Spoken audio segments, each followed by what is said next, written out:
اللہ تعالیٰ سے ڈرتے ہو، اللہ پر جرأت مت کرو، جتنی طاقت ہے اتنا ڈرو۔ تو بہت سارے لوگ گناہوں کو پہلی بات تو گناہ ہی نہیں سمجھتے ہیں، اور گناہ کو سمجھے بھی تو جلدی سے توبہ کی توفیق نہیں ہوتی ہے، اور توبہ کی توفیق نہیں ہونے کی نحوست سے ایک ایک شخص پر سینکڑوں ہزاروں گناہ ہیں۔ ان گناہوں کے ساتھ انسان اگر مر گیا، ظاہر ہے کہ پھر اب اللہ کی مرضی ہے، چاہے تو اللہ تعالیٰ معاف کر دے، چاہے تو اللہ تعالیٰ پکڑ پڑے۔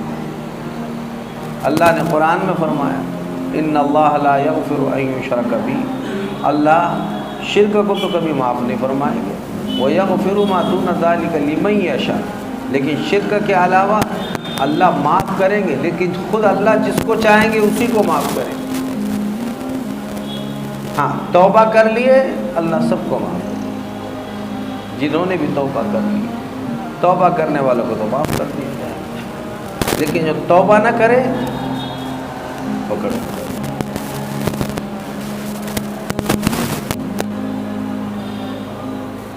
گناہوں کا صدور ہی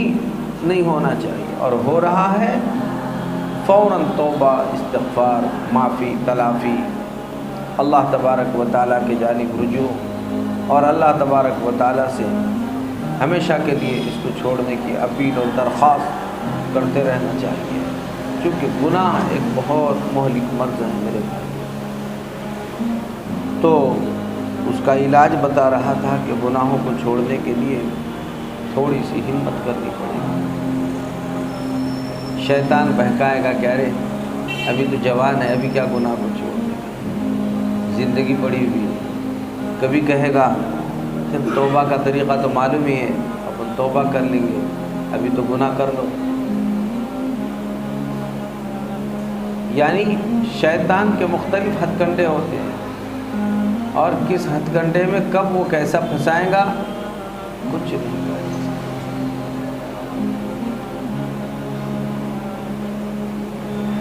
موقع محل سے بہت ضرورت ہے بچنے بچانے کی، اسی لیے پیارے رسول صلی اللہ علیہ وسلم نے دعا مانگی، تو دعا میں ایک اہم دعا ہے۔ کیا دعا ہے؟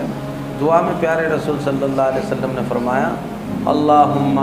واقیتاً کواقیت الولید، اے اللہ تو مجھے سارے گناہوں سے، دنیا کے نقصانات سے اور دنیا کے یہ سارے برائیوں سے، واقعتاً اللہ ایسا ہی بچا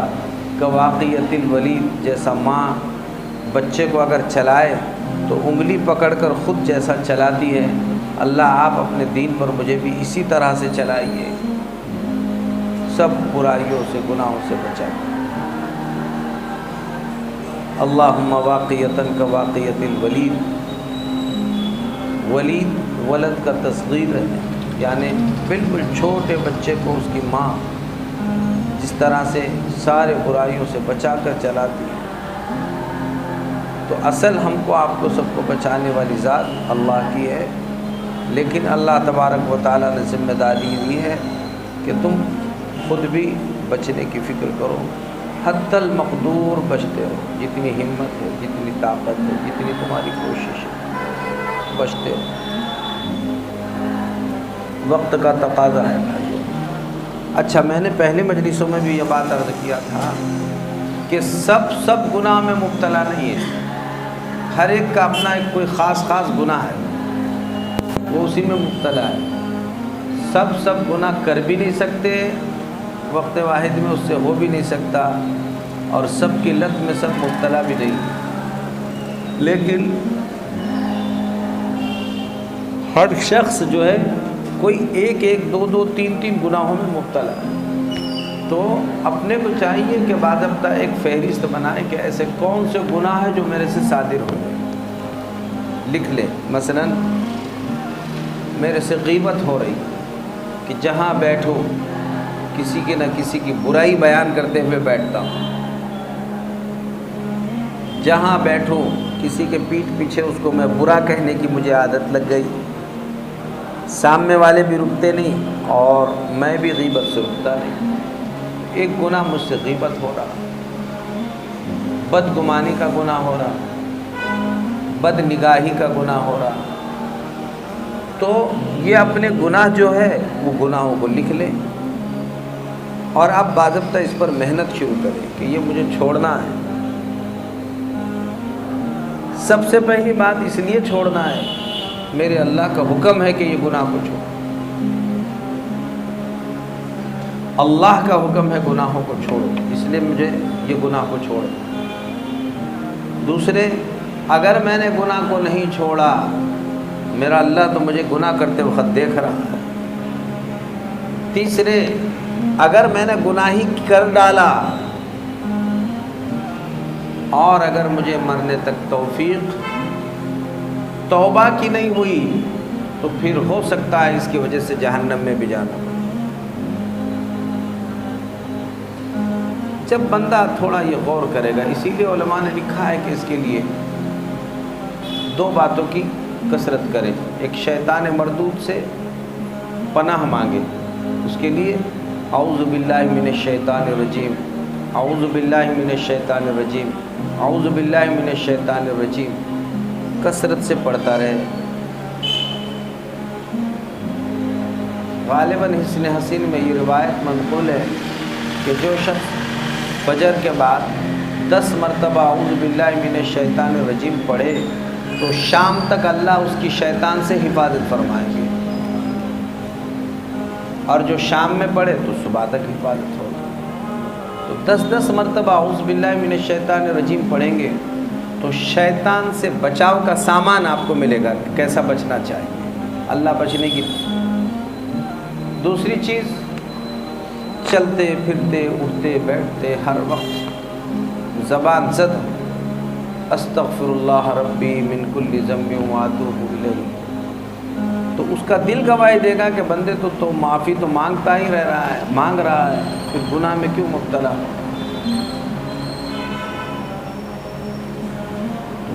یہ بات ہے کہ ہم گناہوں کو چھوڑنے کے لیے یہ تدابیر اختیار کریں۔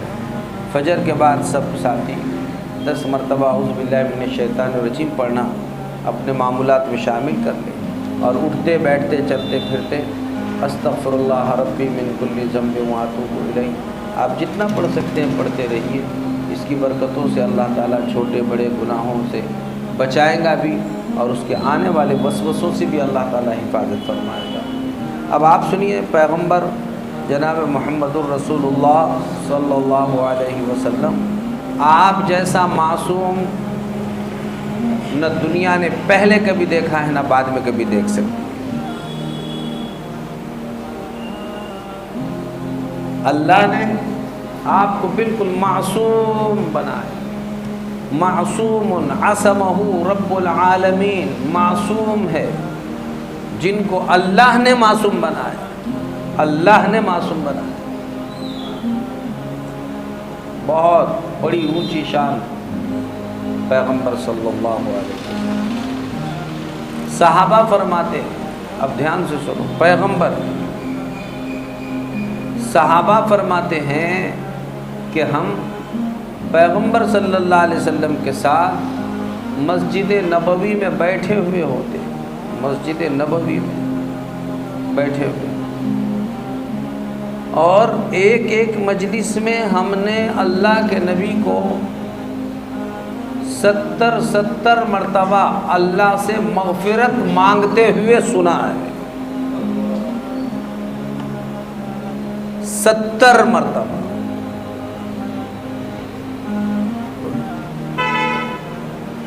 میرے عزیزو، ہم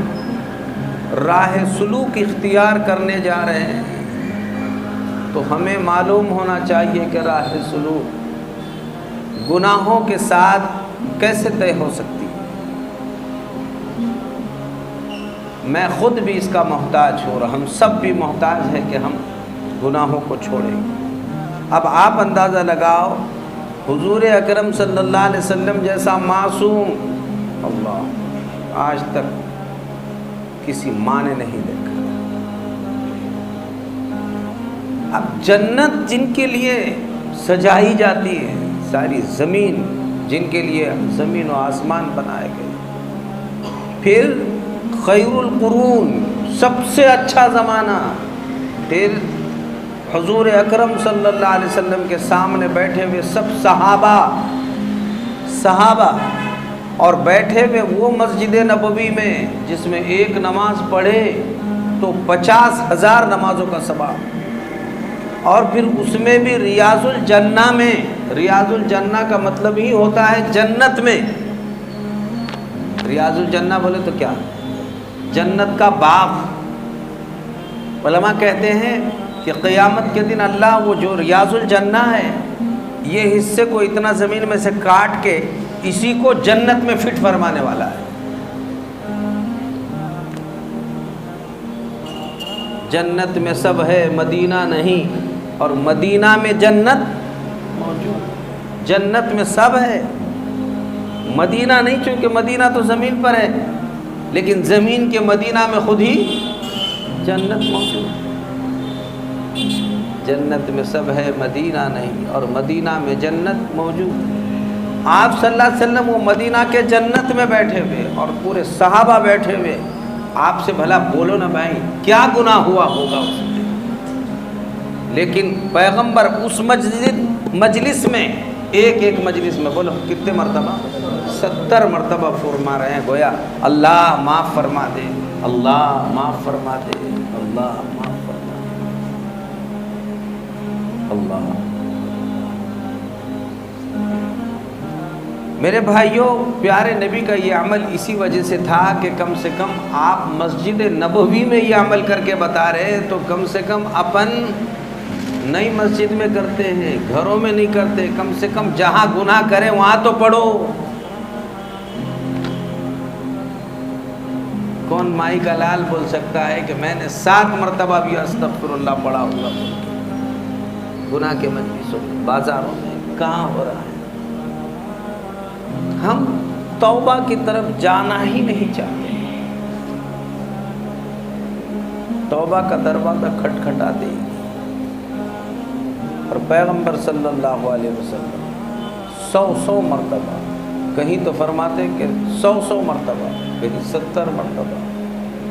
استغفر اللہ استغفر اللہ استغفر اللہ۔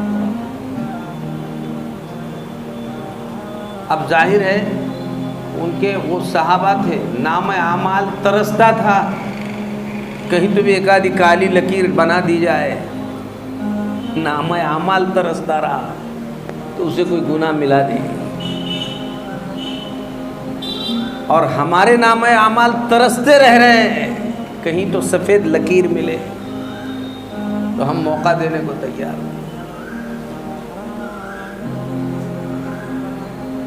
نہیں ہے۔ تو گناہ پر گناہ، بس گناہ پر گناہ، گناہ پر گناہ۔ وہ کہنے والے نے بڑے اچھے اشعار کہے ہیں، میں نے کسی مجلس میں سنایا تھا، برابر سے الفاظ یاد نہیں ہے، لیکن مرنے والا جب جنازہ جاتا ہے نا تو کیا کہتا ہے؟ یا رب، مرنے والا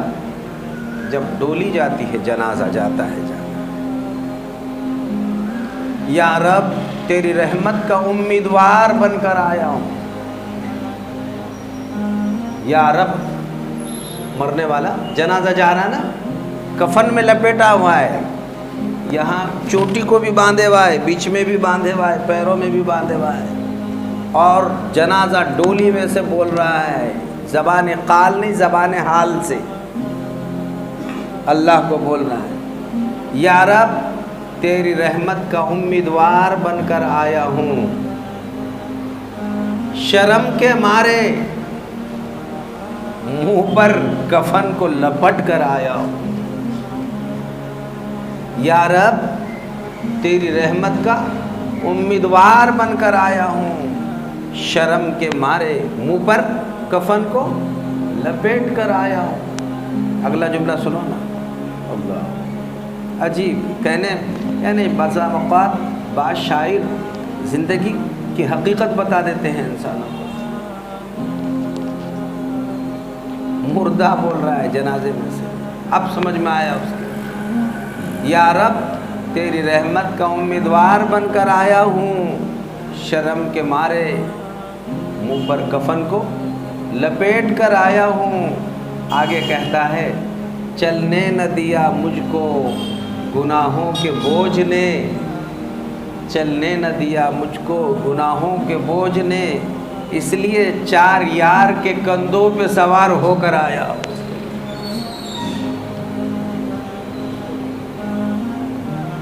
بوجھ ہی اتنا تھا یا اللہ، چل ہی نہیں سکتا تھا۔ یہ تو احسان ہے یہ 4 یاروں کا، انہوں نے یہاں تک لا کے ڈال دیا۔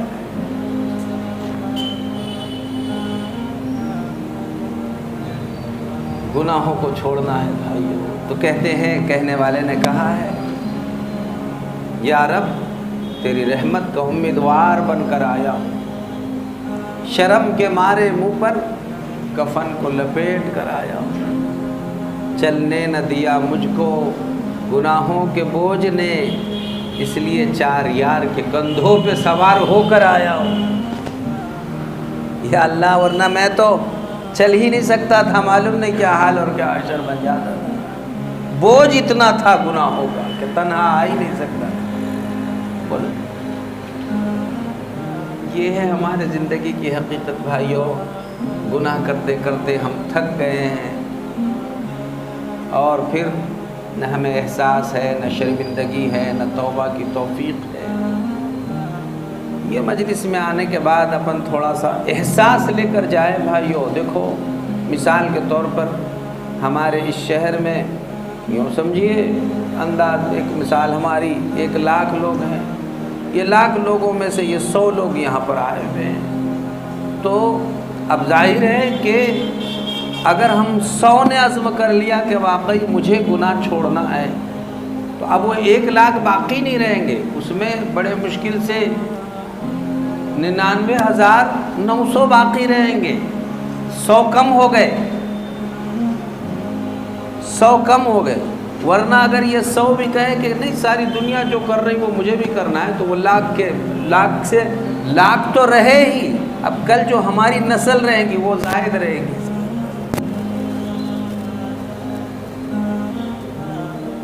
ہم نے یہ طے کرنا ہے کہ بس مجھے گناہ چھوڑنا ہے، چھوڑنا ہے۔ حضرت مولانا اشرف علی تھانوی نور اللہ مرقدہ بسا اوقات گناہوں کو چھوڑنے کی تدبیر بتاتے ہوئے فرمایا کرتے تھے کہ اگر ہم نے یہ سب احساس کے باوجود گناہ چھٹ ہی نہیں رہا ہے، تو پھر کبھی کبھار یوں کہہ دیا کرے کہ اللہ اب اگر مجھ سے یہ گناہ ڈبل ہو گیا، مجھ سے اب اس کے بعد بھی اگر غیبت ہو گئی، میں نے پھر بھی اگر اللہ جھوٹ بول دیا، تو میں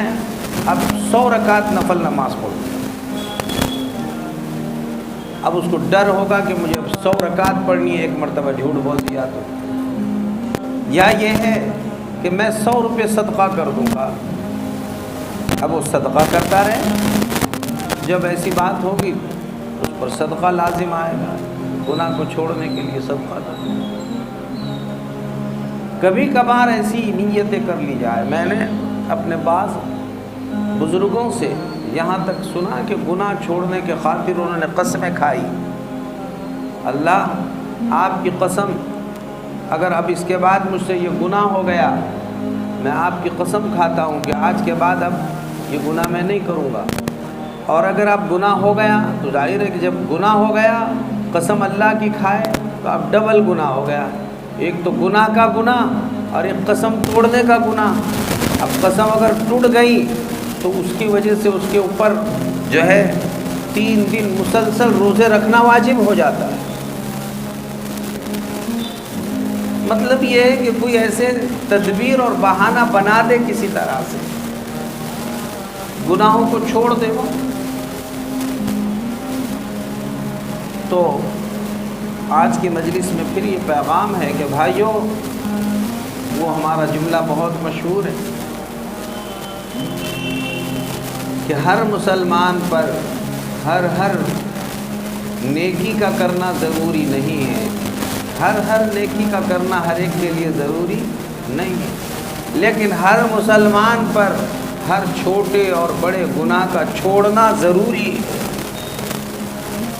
گناہوں کو چھوڑنا ضروری ہے، گناہوں کو چھوڑیں، غیبت ہو، چغلی ہو، جھوٹ ہو، بدنگاہی ہو، بدگمانی ہو، کوئی سا گناہ ہو، اپنے گناہوں کو چھوڑے۔ بھائیوں، معلوم نہیں توبہ کی توفیق بھی نصیب ہوگی کہ نہیں ہوگی، توبہ کا موقع بھی ملے گا کہ نہیں ملے گا، اللہ سے معافی مانگنے کا موقع بھی ملتا ہے یا نہیں ملتا ہے، یہ کچھ تصور بتایا نہیں جا سکتا ہے۔ عزم کریں، ارادہ کریں کہ ہم کو گناہوں کو چھوڑنا ہے انشاءاللہ، اور یہ بات یاد کرنا جو ابھی میں نے بتایا آپ کو۔